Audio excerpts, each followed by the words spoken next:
Hello दोस्तों, नमस्कार, good evening. कैसे हैं आप सभी? आशा करता हूँ आप बहुत अच्छे और स्वस्थ होंगे। तो गाइस, चैनल पर नए हैं तो प्लीज़ चैनल को सब्सक्राइब करें और बेल आइकन घंटी को ऑल कर लें, जिससे कि हमारी आने वाली हर वीडियो की नोटिफिकेशन आपको समय समय पर मिलती रहे। तो गाइस, आज हम बात करेंगे एसएससी जीडी को लेकर। तो इसमें जो क्वेश्चन हैं जीके एंड जीएस के, तो जो प्रीवियस पेपर के क्वेश्चन हैं उस पर हम बात करने वाले हैं। तो 20 क्वेश्चन इसमें जीके एंड जीएस और करंट अफेयर्स के होंगे। तो गाइज, आप हमारे चैनल पर बने रहें और वीडियो कैसी लगी वीडियो को बताएं जरा। देखो, 2020 series for all competition exam के लिए है। तो गाइज, जो प्रीवियस पेपर में आया था वो यही क्वेश्चन है। देखो, तो यहाँ से हम बात करेंगे पार्ट 1 की। किसकी गाइज? पार्ट 1 की। आज हम 2020 सीरीज में पार्ट 1 लेकर आए हैं। तो गाइज, चल क्वेश्चन की तरफ बढ़ेंगे फिर हम। तो क्वेश्चन बढ़ने से पहले मैं आपसे यही कहूँगा, आपसे मेरी विनती है कि प्लीज़ वीडियो को ज़्यादा से ज़्यादा शेयर करते रहें भाई। और अगर चैनल सब्सक्राइब नहीं किया तो प्लीज़ चैनल को सब्सक्राइब करें और वीडियो के लास्ट तक बनेगा इस, क्योंकि बहुत ही अच्छे क्वेश्चन हैं जो एसएससी बार बार इसको रिपीट कर रही है। तो आपके सामने प्रीवियस पेपर भी है और बहुत ही अच्छे क्वेश्चन हैं, क्योंकि अक्सर एसएससी पिछले 5 साल में जो भी एग्ज़ाम हुए हैं उन्हीं को वो दोहराती रहती है बराबर। तो गाइस, चलेंगे क्वेश्चन बाय क्वेश्चन पर। और तो ये है स्टडीज जीके। तो स्टडीज जीके हम बात करेंगे क्वेश्चन नंबर 1 पर। देखो कि निम्नलिखित में से कौन सा भारत में अंग्रेजी शिक्षा के एक बड़े समर्थक थे। तो जल्दी से मुझे आंसर दें कमेंट करके, कौन सा आपका आंसर राइट होगा। देखते हैं, तो जल्दी से आप मुझे आंसर दें। कितना कौन सा है? ए बी सी डी या 1 2 3 4 में से आप बताइए मुझे कि कौन सा ठीक है। तो देखो, निम्नलिखित में कौन सा भारत में अंग्रेजी शिक्षा के एक बड़े समर्थक थे। तो गाइज, अंग्रेजी शिक्षा के सबसे बड़े समर्थक थे टीबी मैकाले। तो टीबी मैकाले सबसे बड़ा समर्थक थे भारत में, और इन्होंने 1835 में अपनी रिपोर्ट जारी की थी सरकार को। तो अंग्रेजी सरकार में सबसे ज़्यादा मान्यता मिली थी इसमें अंग्रेजी को। तो अंग्रेजी को सबसे ज़्यादा मान्यता मिली थी। तो 1835 में इन्होंने अपनी रिपोर्ट प्रस्तुत की थी। तो नेक्स्ट क्वेश्चन पढ़ेंगे जल्दी से। क्वेश्चन नंबर नेक्स्ट 1773 से लेकर 1785, 1773 से 1785 तक ब्रिटिश भारत के पहले गवर्नर कौन थे? जल्दी से मुझे बताइए कि ब्रिटिश भारत के पहले गवर्नर जनरल कौन थे। जल्दी से मुझे कमेंट करिए, गवर्नर जनरल बताना गाइज। कितना? जल्दी से मुझे आंसर दें। तो सबसे राइट आंसर है आपका डी, वॉरेन होस्टिंग। और वॉरेन होस्टिंग की बात करूं तो 1781 में कलकत्ता में मुस्लिम मदरसे की स्थापना भी की थी। तो गाइज, याद रहे कि वॉरेन होस्टिंग थे भारत के पहले गवर्नर जनरल 1773 से 1785 तक, लेकिन इन्होंने 1781 में कलकत्ता मुस्लिम मदरसे की स्थापना भी की थी। जल्दी से नोट कर ले भाई, अगर नोट करना है तो फिर आगे चलें। चलो जरा भाई, नेक्स्ट क्वेश्चन पर बढ़ते हैं फिर। फीफा, और फीफा के बारे में आप बहुत अच्छे जानते हो क्योंकि फुटबॉल कप होता है एक।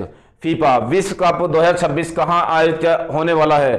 तो गाइस, 2026 का फीफा विश्व कप कहाँ आयोजित होने वाला है? जल्दी से मुझे आंसर दें, कमेंट करिए जल्दी भाई। उत्तर कोरिया, दक्षिण Korea, Japan, Australia, New Zealand, Fiji, या जर्मनी, इटली, फ्रांस, या यूएसए। ये यूएसए है जिसे बोलते हैं अमेरिका। यूएसए, कनाडा और मैक्सिको। जल्दी से 4 ऑप्शन में से आप मुझे कमेंट करें जल्दी से। वेरी गुड, शाबाश, बहुत बढ़िया। अमेरिका, कनाडा और मैक्सिको। देखो, विश्व कप 2026, तो फीफा जो है ये एक फीफा कप है, ये सबसे बड़ी प्रतियोगिता होती है। प्रतियोगिता सबसे बड़ी है, और इसका जो आयोजन होने वाला है वो है अमेरिका, कनाडा और मैक्सिको में।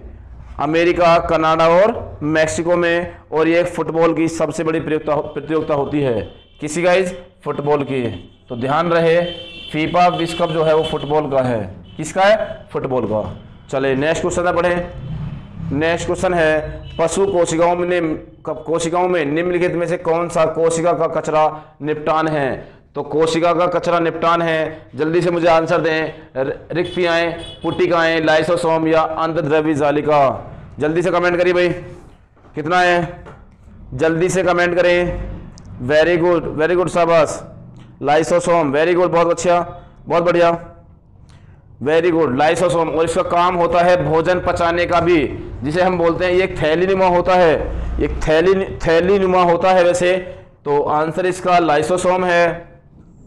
ये एक थैलीनुमा होता है। अगर मैं इसके कार्य की बात करूं तो जो कार्य है वो भोजन पचाना होता है। क्या होता है गाइज? भोजन पचाना, भोजन पचाना इसका मेन कार्य होता है। चलो बहुत बढ़िया। ये कचरा निपटान के नाम से जाना जाता है लाइसोसोम को, ठीक है। चलो, भारत के कितने राज्य और केंद्र शासित प्रदेश उत्तर प्रदेश की सीमावर्ती, ऐसे कितने राज्य हैं या केंद्र शासित प्रदेश हैं जो उत्तर प्रदेश या यूपी की सीमाओं से लगते हैं? जल्दी से बताइए भाई।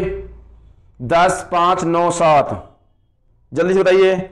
10 5 9 7, आंसर राइट आंसर है गाइस इसका 9। तो एक तो केंद्र शासित प्रदेश है दिल्ली, एक तो दिल्ली है जो केंद्र शासित प्रदेश है, वो लगता है इससे। बाकी एक लगता है इससे हरियाणा, हिमाचल प्रदेश, हरियाणा, मध्य प्रदेश। कमेंट करें, 4 तो ये हो गए, 5 का नाम और बताइए जल्दी से। राजस्थान, छत्तीसगढ़,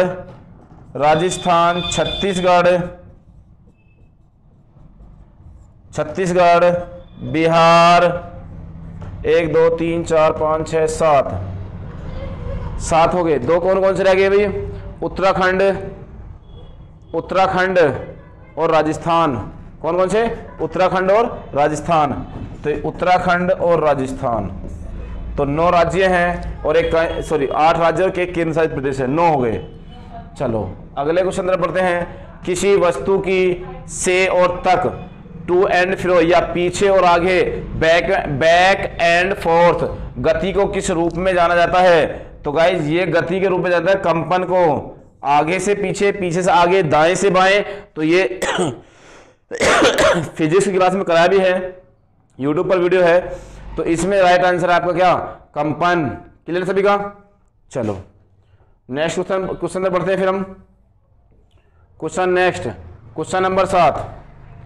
क्वेश्चन नंबर 7 में कहा, भारतीय संविधान का निम्नलिखित में कौन सा अनुच्छेद राष्ट्रपति के महाभियोग की प्रक्रिया प्रदान करता है? तो गाइज महाभियोग की प्रक्रिया प्रदान करता है कौन सा article? Article 61, article 67, article 52, article 51। 51 से लेके 60 तक ये राष्ट्रपति के शपथ, वेतन, भत्ता सब बताते हैं, लेकिन आर्टिकल 61 जो है वो महाभियोग लगाता है। क्या लगाता है बेटा? महाभियोग।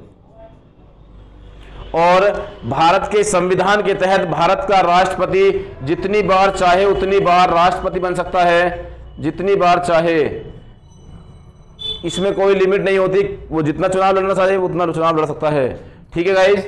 चलो इसमें और ये देखें, राष्ट्रपति के महाभियोग की बात हो गई, और राष्ट्रपति की बात करूं कि वो किस आर्टिकल के तहत क्षमादान की शक्ति प्रदान करता है, क्षमादान की शक्ति प्राप्त होती है, तो आर्टिकल 76 के तहत वो क्षमादान की शक्ति उसके पास होती है। और अगर मैं बात करूं कि ये किस में लगाया जाता है महाभियोग, तो महाभियोग लोकसभा या राज्यसभा में किसी भी सदन में पहले लगाया जाता है, और अगर एक सदन में पास होता है तो दूसरे सदन में पास करवाना पड़ता है। तो दोनों सदनों में पास होना बहुत जरूरी है, ठीक है गाइज। और वो भी 2/3 बहुमत से पास होना चाहिए। और ये राष्ट्रपति पर शक्ति होती है एक वीटो पावर की। तो गाइज वीटो पावर की शक्ति भी, और आर्टिकल 76 में समाधान की शक्ति भी इसके पास होती है, और आर्टिकल 61 के तहत महाभियोग लगाया था इस पे, ठीक है। तो राइट आंसर हो गया ए।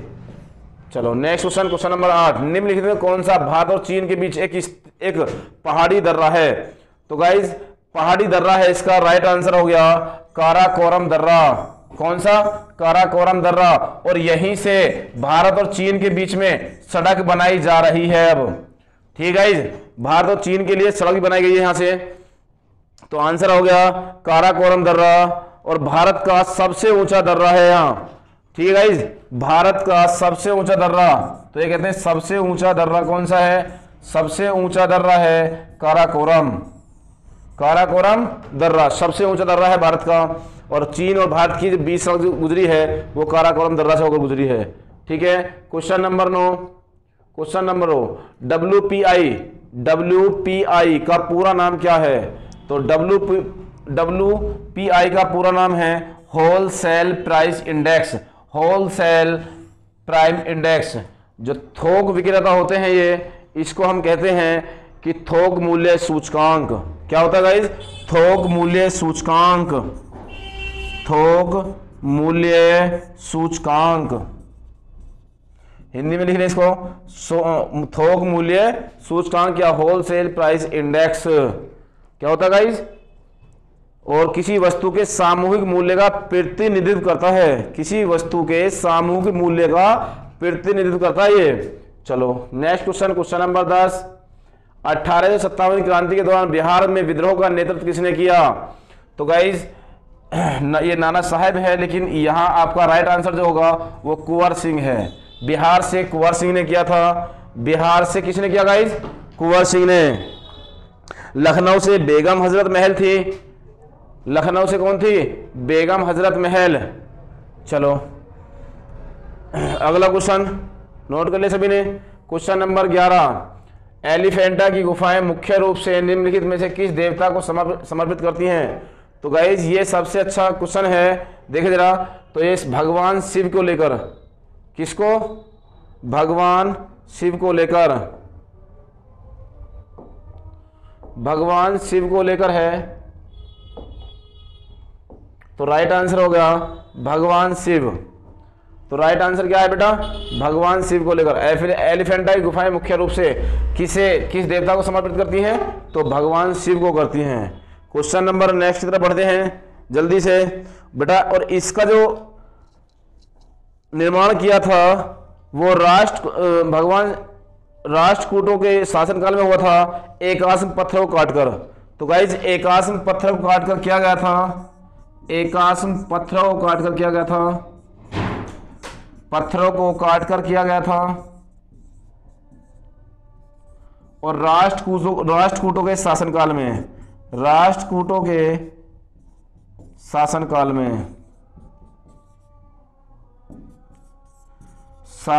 में, ठीक है इस राष्ट्रकूटों के शासनकाल में किया गया था। जल्दी से नोट कर ले सभी।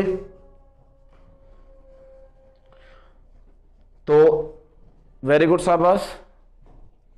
कुंवर सिंह का जन्म कहां हुआ था और कब हुआ था? तो बेटा कुंवर सिंह का जन्म 13 नवंबर 1770 जगदीशपुर, बिहार के जगदीशपुर में हुआ था। बेटा इस क्वेश्चन पे देखिए क्या ये कह रहे हैं कि कुंवर सिंह का जन्म कब हुआ था? तो गाइस कुंवर सिंह का जन्म जो है वो 13 नवंबर 1777 में बिहार के जगदीशपुर में हुआ था। बिहार के जगदीशपुर में हुआ था। कहाँ बेटा? बिहार के जगदीशपुर में। जल्दी से नोट कर लें, बहुत अच्छा क्वेश्चन पूछा आपने, बहुत बढ़िया। तो जन्म लिख लें इसका 13 नवंबर 1777 में बिहार के जगदीशपुर में। चलो क्वेश्चन ये भी हो गया एलिफेंटा वाला। क्वेश्चन नंबर नेक्स्ट, बहुत अच्छा क्वेश्चन है कि किसने 1837 में पहली बार ब्राह्मणी या खरोष्टी या लिपि को समझा था या देखा था? तो इसमें राइट आंसर है जेम्स प्रिंसेप। जल्दी से नोट करें, 1837 में ब्राह्मणी और खरोष्टी लिपियों को पढ़ने में सफलता प्राप्त की थी किसने? जेम्स प्रिंसेप ने। जेम्स प्रिंसेप ने 1837 में ब्राह्मणी और खरोष्टी भी है, इसमें खरोष्टी भी है। तो जल्दी से नोट कर ले, दोनों भाषाओं को सबसे पहले 1837 में जेम्स प्रिंसेप ने समझा था। चलो अगला क्वेश्चन नंबर 13 की तरफ बढ़ते हैं।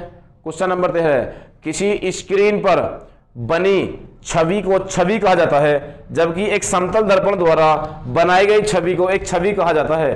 किसके द्वारा? तो ये होता है बेटा आभासी और वास्तविक के कारण।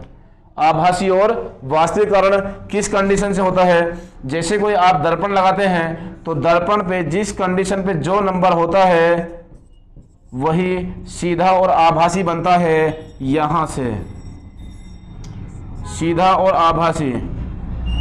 तो अगर एक नंबर यहाँ है तो उधर से एक नंबर यहाँ आएगा, एक सीधा हो गया और आभासी है। ठीक है, तो यहाँ से सीधा और आभासी बनेगा। ये आपकी क्लास में कराया भी गया है फिजिक्स में। वन्य जीव अपराध, वन्य जीव अपराध नियंत्रण ब्यूरो WCCB पर्यावरण वन और जलवायु परिवर्तन मंत्रालय के तहत एक संविधिक बहुविषयक निकाय है। इसका मुख्यालय कहाँ है? मुख्यालय नई दिल्ली में है बेटा, और ये वन्य जीव पर हो रहे अपराध को रोकने के लिए बनाया गया है। रोकने के लिए अपराध रोकने के लिए बनाया गया है, ये एक विषय निकाय है। तो इसका जो राइट आंसर है वो कितना है, क्या है? नई दिल्ली। क्या है बेटा? नई दिल्ली। चलो नेक्स्ट क्वेश्चन पढ़े, क्वेश्चन नंबर 15। क्वेश्चन नंबर 15 देखो क्या कह रहा है। जवाहरलाल नेहरू की मृत्यु के बाद निम्नलिखित में से कौन भारत के कार्यवाहक प्रधानमंत्री बने थे? तो गाइस भारत के कार्यवाहक प्रधानमंत्री बने थे या बनी थी? तो देखो इसमें सबसे पहला अगर मैं बात करूं जवाहरलाल नेहरू की मृत्यु के बाद, तो गुलजारी लाल नंदा थे, और इसके बाद जब नेक्स्ट बार में लाल बहादुर शास्त्री प्रधानमंत्री बने थे। लाल बहादुर शास्त्री की मृत्यु के बाद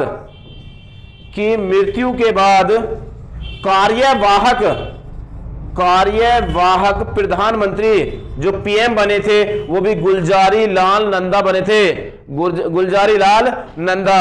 तो ये 2 बार प्रधानमंत्री बने थे, एक 1964 में जवाहरलाल नेहरू की मृत्यु के बाद, 1964 में जब इनकी मृत्यु हुई थी, 1964 में इनकी मृत्यु के बाद, और जवाहरलाल नेहरू की मृत्यु हुई थी 1966 में, एक बार इनके बाद। तो इनकी मृत्यु के बाद भी इन्हें कार्यवाहक पद दिया गया था PM का। तो ये 2 बार प्रधानमंत्री बने थे कार्यवाहक के रूप में। ठीक है गाइस, चलो नेक्स्ट क्वेश्चन तरफ बढ़ते हैं। बहुत ही अच्छा क्वेश्चन है। निम्नलिखित कथनों में से कौन सा सही है? तो गाइस जल्दी से मुझे आंसर दे, कौन सा सही है इसमें? तो निम्नलिखित में से राज्यपाल मुख्यमंत्री के प्रसाद पर्यंत पर पद धारण करते हैं, ये तो गलत हो गया गाइस। नहीं। राज्यपाल अपना इस्तीफा प्रधानमंत्री को देता है? नहीं। राज्यपाल की नियुक्ति राष्ट्रपति द्वारा की जाती है, बिल्कुल सही बात है एकदम गाइस। राज्यपाल की नियुक्ति राष्ट्रपति द्वारा की जाती है। और अगर हम बी ऑप्शन देखें, राज्यपाल अपना इस्तीफा प्रधानमंत्री को देता है, नहीं, क्योंकि राज्यपाल की नियुक्ति राष्ट्रपति करता है। राज्यपाल की नियुक्ति राष्ट्रपति करता है, तो वो अपना त्याग पत्र भी राष्ट्रपति को देगा। और दूसरा, अगर मैं बात करूं इसके इस्तीफे की, तो इस्तीफा राज्यपाल जो देता है वो राष्ट्रपति को देता है। किसको गाइज? राष्ट्रपति को देता है। राज्यपाल इस्तीफा राष्ट्रपति को देता है, प्लस एक राज्यपाल एक से अधिक राज्यों का राज्यपाल पद संभाल सकता है। ठीक है, तो इसमें राइट आंसर हो गया 3। तीसरा, राज्यपाल की नियुक्ति राष्ट्रपति द्वारा की जाती है। क्लियर है यहां तक? चलो नेक्स्ट क्वेश्चन पे बढ़ते हैं। फिर हम नेक्स्ट क्वेश्चन देखो क्या कर रहा है। निम्नलिखित में कौन टाइम पत्रिका के पर्सन ऑफ द ईयर 2019 के रूप में चुने गए थे? तो यह चुनी गई थी। अच्छा क्वेश्चन है। तो यहां से हम ये कह सकते हैं, निम्नलिखित में कौन टाइम पत्रिका के पर्सन ऑफ द ईयर 2019 के रूप में चुने गए थे? तो ये है ग्रेटा थुनबर्ग। कौन है गाइज? ग्रेटा थुनबर्ग के रूप में कौन चुने गए थे? Greta Thunberg. क्लियर है? जल्दी से नोट करें भाई, ग्रेटा थुनबर्ग। तो राइट आंसर आपका क्या होगा? Greta Thunberg. चलो नेक्स्ट क्वेश्चन बढ़ते हैं। फिर नेक्स्ट क्वेश्चन है, उस अलैंगिक प्रजनन को जिसमें जड़ों, तनों, पत्तियों और कलियों से नए पौधे तैयार किए जाते हैं, किस नाम से जाना जाता है? जल्दी से मुझे इसका आंसर दे भाई। वनस्पतिक प्रजनन या मुकुलन प्रजनन, क्यारी प्रजनन या कलमी प्रजनन?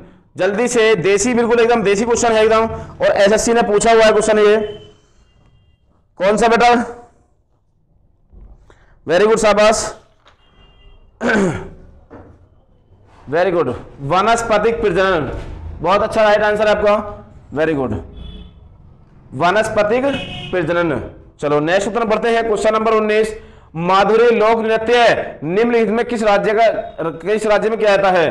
तो बेटा ये तेलंगाना में किया जाता है। कहां? तेलंगाना में। कहां होता है? तेलंगाना। तो राइट आंसर आपका डी ऑप्शन या क्वेश्चन नंबर 4 तेलंगाना में।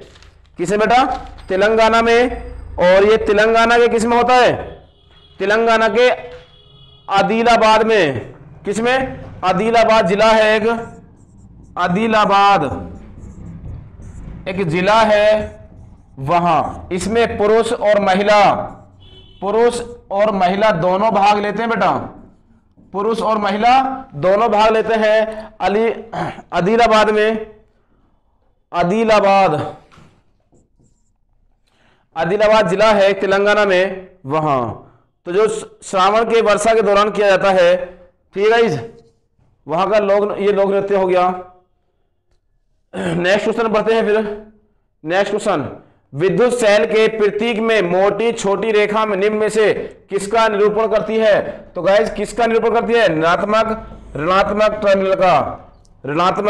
टर्मिनल का। तो गाइस ये हुआ 2020 का। तो ये विद्युत सेल की बात कर रहे हैं हम। तो विद्युत सेल के प्रतीक में मोटी छोटी और रेखा निम्न में से किसका निरूपण करती है? तो ऋणात्मक टर्मिनल का करती है। ऑप्शन इसमें वलय टर्मिनल भी है, धनात्मक टर्मिनल भी है, उदासीय टर्मिनल भी है, लेकिन आपका राइट आंसर है ऋणात्मक टर्मिनल। तो गाइस वीडियो कैसी लगी? वीडियो अच्छी लगी हो तो वीडियो को लाइक करें, शेयर करें, कमेंट करें, और प्लीज अगर चैनल को सब्सक्राइब नहीं किया तो प्लीज चैनल को सब्सक्राइब कर लें और बेल आइकन घंटी को ऑल कर लें, जिससे कि हमारी आने वाली हर वीडियो की नोटिफिकेशन आपको समय समय मिलती रहे। तो गाइस शाम 6 बजे हर रोज क्लास होती है जीके एंड जीएस की, या हम कहते हैं स्टडीज जीके की। तो स्टडीज जीके में डेली शाम 6 बजे क्लास होती है। तो लाइव आना ना भूलें शाम 6 बजे। कब? शाम 6 बजे। शाम 6 बजे डेली क्लास होती है गाइस। तो प्लीज चैनल को सब्सक्राइब करें और बेल आइकन घंटी को ऑल कर लें और वीडियो को ज्यादा से ज्यादा शेयर करें। फिर मिलते हैं कल शाम 6 बजे। तब तक के लिए जय हिंद, जय भारत।